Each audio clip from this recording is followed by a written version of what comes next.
Hi everyone! Welcome to my YouTube channel. Please like, subscribe at syempre paki-press ang bell button para updated ka.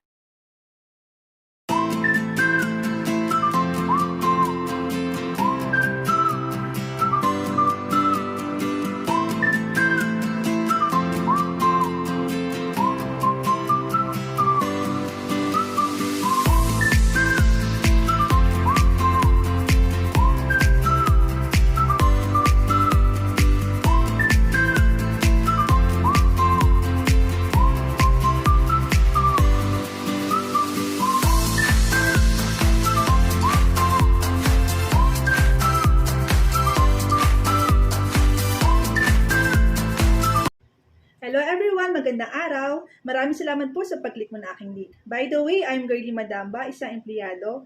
Posible po isa ka sa mga tao na gusto rin magkaroon ng sariling mo negosyo. Malay mo kaibigan, ito na pala ang hinahanap mo.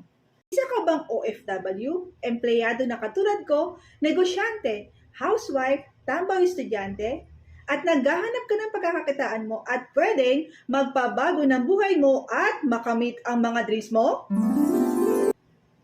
So, how to start franchising business na minimal starting capital?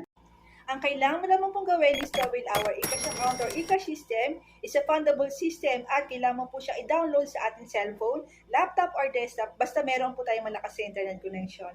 Once na meron ka na pong ganitong system, magkakaroon ka syempre ng negosyo katulad ng bills payment, remittance, insurance, ticketing, loading, hotel booking, travel and tours, online shop, at syempre kung mahilig kang kumain ng rice, meron po tayong Rice Mart. Sa mga babae na gusto-gusto na magkaroon ng mga pang-beauty products, meron po tayong Fmar & Company. At syempre yung ating pong pinakabago, yung ating entry pub, at meron din po tayong mga wellness products, katulad po ng ating wealthy lifestyle. So, how to earn sa negosyo na meron tayo? Of course, kailangan mo nang malaman paano ka nga ba kikita sa negosyo na papasukin mo, tama ba? So, number one po ng ating services, meron po tayong ticketing.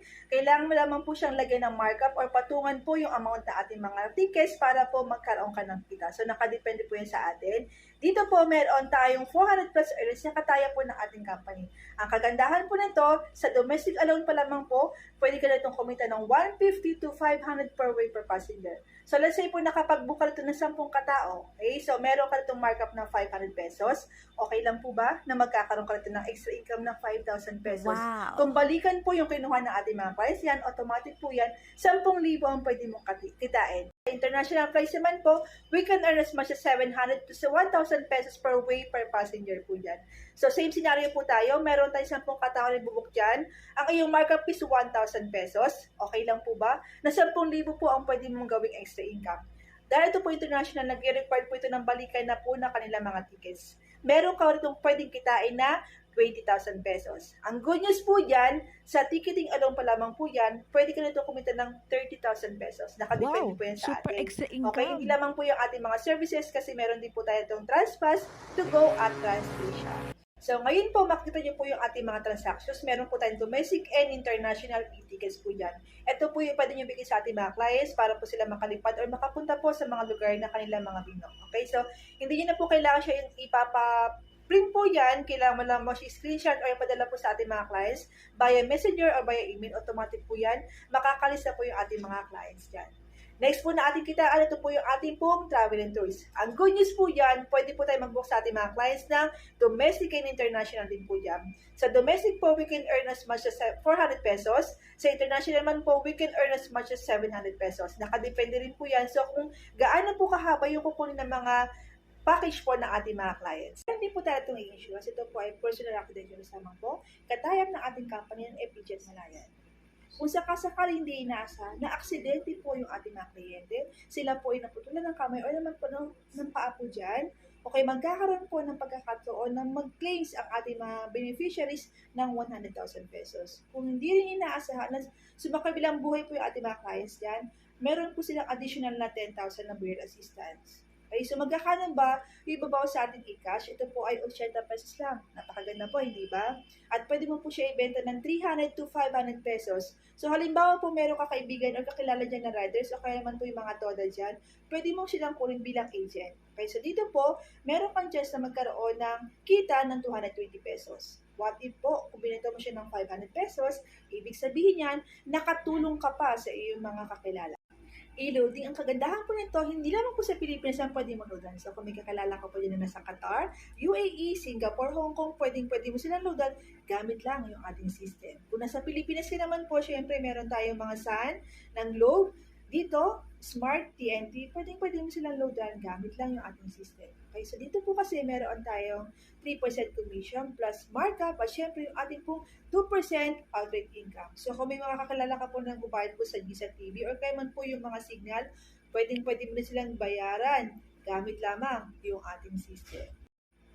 Next po is yung ating pong online shopping. Yes, you heard it right kasi hindi lamang po tayong mga service. Meron din po tayong mga products ito katulad po ng mga rice na pwede ka mag-order online. Meron din po tayo itong mga acai berry, absorbency, barley at mangosteen at napakarami pong mga products po na makikita mo po sa ating online shop. Siyempre, meron din tayo itong remittance na kung saan hindi mo na kailangan pumunta ng remittance service para lang makapapadala sa iyo mga mahal sa buhay. At dito na po sa ating system ang Western Union, Cebuana at siyempre meron tayong sarili natin e-cash padala na kung saan member to member po, wala po tayong mabayaran ng charges yan.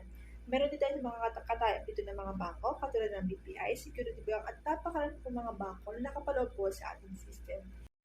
So, next service po natin is yung ating pong bills payment. Sabi nga, di ba, why we fall in line if we can do it online? Okay, so another nakita, ito yung ating little profit. Ito yung ating mga products. So, let's say po, meron tayong absorbency rito, SRP 750 pesos. Pero, kapag tayo ay dealer na, meron tayong 30% discount sa lahat ng ating mga products yan. Ibig sabihin yan, 525 pesos po ang dealer price niyan. So, halimbawa po, sa loob ng isang buwan, nakapagbenta ka doon ng 10 box, 2,250 pesos po ang pwede mong kitain. Napakalaki na po bilang extra income, tama ba? Ito na nga, ito na yung ating home-based global package. Ma'am, magkakano ba yung halaga ng negosyo na sinasabi mo kanina pa? Ito po ay nagkakalaga lamang ng 16,900 or 17,000 pesos. Napakamura po, hindi ba? Para sa napakaraming negosyo na nakita nyo kanina pa. So, meron tayong lifetime business, katulad ng island ticketing, e-insurance, e-loading, travel and tours, remittance, bills payment, online shopping. Other inclusions po includes 110 Malaya Insurance. At syempre, meron po tayo 24/7 na technical support. At meron din tayo rito na 30% discount sa lahat po ng ating mga products. And of course, yung ating mga flyers and more ways to earn. So, ito yung ating optional but liquid. Pwede mo siyang gawin, pwede hindi. Nakadepende po yun sa atin. Pero why not? Nagagawin natin ating negosyo ng 100%. Tama ba? So, ito yung ating fine recipe. Let's say po, tayo po ay nakapag-avail na natin system dyan. Of course, ipopromote po yung ating negosyo dyan sa ating mga social media accounts. Dalawang klase po ng tamang tutulong sa iyo dyan. Una na po dyan is, magkakano ba yung ticket papunta sa Cebu? Okay, tama ba? Yung pangalawang tao po is, papaano ba magkakaroon ng negosyo na meron ka? Okay, so, ang gagawin mo lamang po dyan is, papakilala mo po sila sa amin dyan. Kapag sila po ay nag-avail na ating e-cash account or e-cash system dyan, automatic po yan, bibigyan ka ng company ng 1,000 pesos na finder's fee. What if po 10 kakilala mo yung nag-avail ng ating e-cash account or e-cash system yan, automatic yan, 10,000 po ang pwede mong gawing fee fund yan. Napakaganda po at extra income din po talaga siya. Next po is yung ating pong residual income from services transactions. Sa mundong iba po meron tayong dalawang klase ng kitaan. Active at saka yung ating pong passive income. Kapag active income ka, ibig sabihin empleyado ka ng katulad ko na walang no work, no pay. Okay, so kapag tayo naman po isang negosyante, merong maliit na tindahan or kaya man po mga sari-sari store or hardware, ibig sabihin yan, everyday po na nakasarado yung ating tindahan dyan, wala po tayo itong kikitain. Pero sa negosyo na meron tayo, alam niyo po ba na meron tayong passive income, early pension, tsaka po yung ating residual income. Paano naman po yan? Yung passive income po, ibig sabihin yan, wala ka nang ginagawa, pero meron ka pa rin kikitain. Dalawa lamang po yan. Kapag ikaw po isang empleyado dyan, kailangan pang abutin ng 65 or 60 years old para lang ma-enjoy mo makuha yung ating pension. Ang tanong ko, sa panahon ngayon makukuha mo pa ba yung ma-enjoy mo pa yan? Posibleng hindi na po. Pero sa negosyo na meron tayo, in 3 to 5 years mo pong gagawin ating negosyo, wala po itong magic ha. Tuturuan mo po sila o tuturuan po namin na gawin na ating negosyo dyan. Kapag ikaw po mismo marunong ka na po dyan, magkakaroon ka po ng mga business partners po all over the world na kung saan meron mga Pilipino. Tama ba? Dito po, kapag sila po ay marunong na po sa ating negosyo dyan, of course, meron na rin po sila mga transactions dyan. Kada transactions po nila, okay lang ba na magkakaroon ka nito ng residual income, early pension, or passive income? Let's say po sila po ay nakapag-book ng domestic, yung mga panahon na yan, di mo alam kung ikaw po ay tulog o kaya man kumakain din o kaya naman naglalaba dyan. Okay lang ba? Sila po ay kikita ng 500 pesos, pero ikaw po, nung wala kang ginagawa sa system mo, magkakaroon ka to ng 10 piso. Kada booking po nila ng domestic flights po dyan, 10, 10, 10, 10 po ang ibibigay sa iyo ng ating company.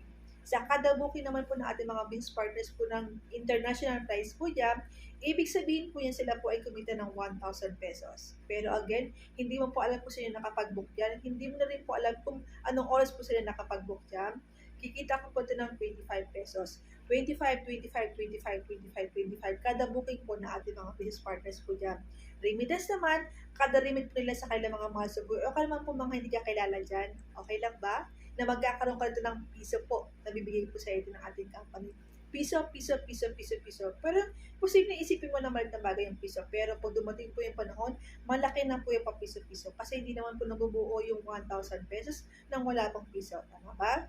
Sa pangsusunod po, halimbawa po, yung ating po mga business partners po dyan, sila po ay nakapag-insure or nakapag-transact po ng mga FPGN Malayan po dyan. Sa kada policy po ng bebenta ng ating mga business partners po dyan, automatic po yan, bibigyan ka ng company ng piso, piso, piso, piso, piso, piso, na kaching-kaching-kaching dyan.